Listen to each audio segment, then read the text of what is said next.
Part 1: An Unexpected Encounter.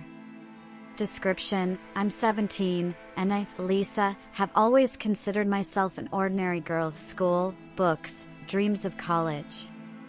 But today, everything was turned upside down in my dad's office.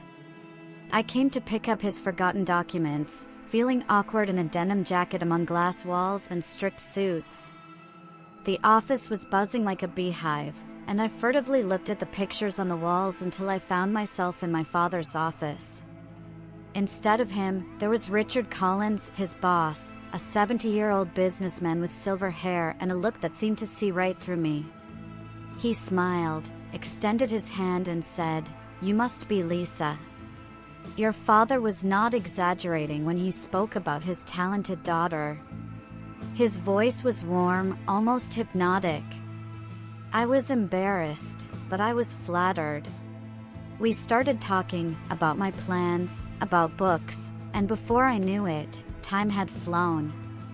His compliments about my maturity and radiant energy sounded sincere, but something in his tone made me shudder. Before he left, he handed me a book, a rare edition of Jane Austen, with the inscription, "To Lisa, whose light illuminates all around. R. Collins." I turned away, muttered thank you, but my insides sank. It was too personal. As Richard walked me to the elevator, his fingers held my hand a little longer than necessary. "See you soon, Lisa," he said, and there was a flicker of something in his eyes that made my heart pound, admiration or anxiety, I couldn't tell. At home at dinner, Dad is a science fiction writer that Richard had hinted at a promotion, but with some strange condition about trust. Mom frowned when she saw the book in my hands. "What is this?" she asked, and I shrugged, but there was already a big question in my head. Why was Richard looking at me like that? Part 2: The Trust Game. Description: After that meeting, Richard became a shadow that followed me, but I, naive, saw the light in it. He would call my dad, accidentally mentioning that I should come to the next corporate event to help with a presentation or to meet the right people. I was delighted. Who would refuse an evening in a luxurious hall, where crystal chandeliers cast rainbow reflections, and live music, violins and piano makes the heart beat in time? I put on my best dress, dark blue, with lantern sleeves, and felt almost grown up, almost important. Richard was the star of the evening, his laughter echoing through the room, and his stories, of his youth, of daring deals in New York, of nights spent looking at the stars and dreaming of someone who would understand his soul, tugged at my heartstrings. He spoke as if he were confiding his deepest secrets to me, and foolishly, I began to think he saw me as more than just an employee's daughter, but as someone special, almost an equal. But there was always an undercurrent to his words that I tried to ignore. He would ask about my dreams, but his eyes lingered on me too long. He would praise my wisdom, but his compliments sounded as if he expected more from me. One evening, as the lights flickered and the music faded, he walked me to my car. The air was cool and I shivered, and he noticed and draped his jacket over my shoulders. His hand brushed mine softly and he leaned in close, whispering, "You're special, Lisa. Don't let the world dim your light." His breath fanned my cheek and I froze, my heart pounding like it wanted to jump out of my chest. Embarrassment? Fear? Or worse, a tiny spark of admiration? I hated myself for this confusion of feelings. At home, I spilled it all to Kate, my best friend, while we ate pizza on our couch. She rolled her eyes and jabbed me with her fork. "Lisa, he's manipulating you. This isn't caring, this is some kind of creepy game. He's older than your grandfather, wake up." I snapped, defending Richard. "He's just kind, he respects me." But her words stuck in my head like a splinter. Meanwhile, Dad was on cloud 9. Richard had promised him an office with a view of the city and a raise that would pay for my college. He didn't notice how Richard began to weave my name into their conversations more and more often, how his smile became predatory when he talked about me. I began to feel like a pawn on a chessboard, but I still couldn't believe that Richard wasn't the wise man he claimed to be. My soul was torn between delight and anxiety, and I was afraid to admit to myself that I already knew the truth. Part 3: Revealing and Breaking. Description: the more I saw Richard, the harder it was to pretend everything was okay. His compliments, once warm, now sounded like hooks clinging to my skin. He invited me to meetings that had nothing to do with Dad, to discuss your career plans or just to chat about life.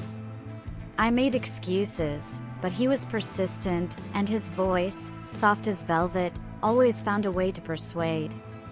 One day, I was late in his office, sorting through Dad's papers after another of Richard's requests. In the corner stood an old box, covered in dust, and curiosity got the better of me. I opened it and regretted it. There were dozens of letters inside, yellowed with age, tied with a ribbon, like in some old novel. I read one, then another, and the world around me collapsed.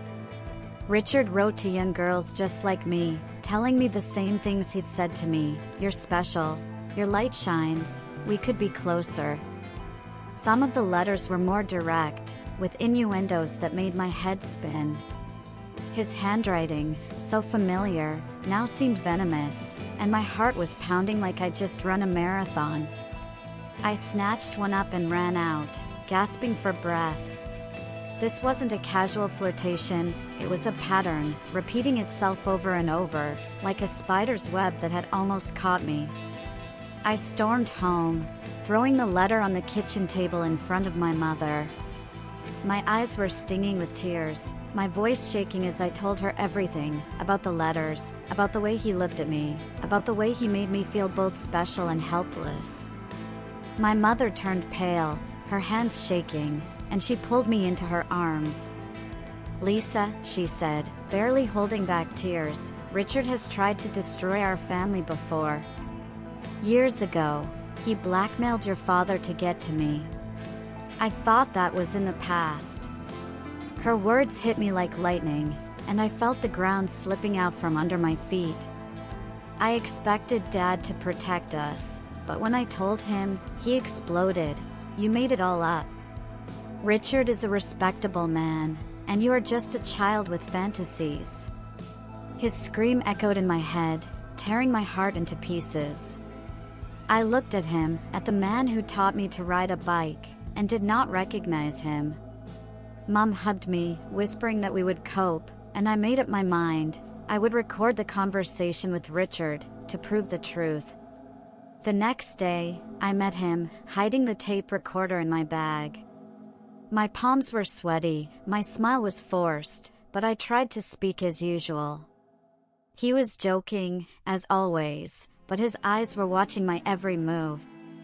As I reached for my bag, he noticed the glint of the recorder. His smile turned icy and he said, "Be careful, Lisa, playing with the truth is dangerous." His voice was calm, but there was a threat in it that took my breath away. I ran out, choking with panic, feeling everything I believed in my family, myself, justice, crumble. I sat in my room, clutching my pillow, crying until I ran out of tears. How could I have been so blind? Part 4: The Road to Healing. Description: Richard didn't stop. He called Dad and hinted that he might change his mind about the promotion if I didn't stop making things up.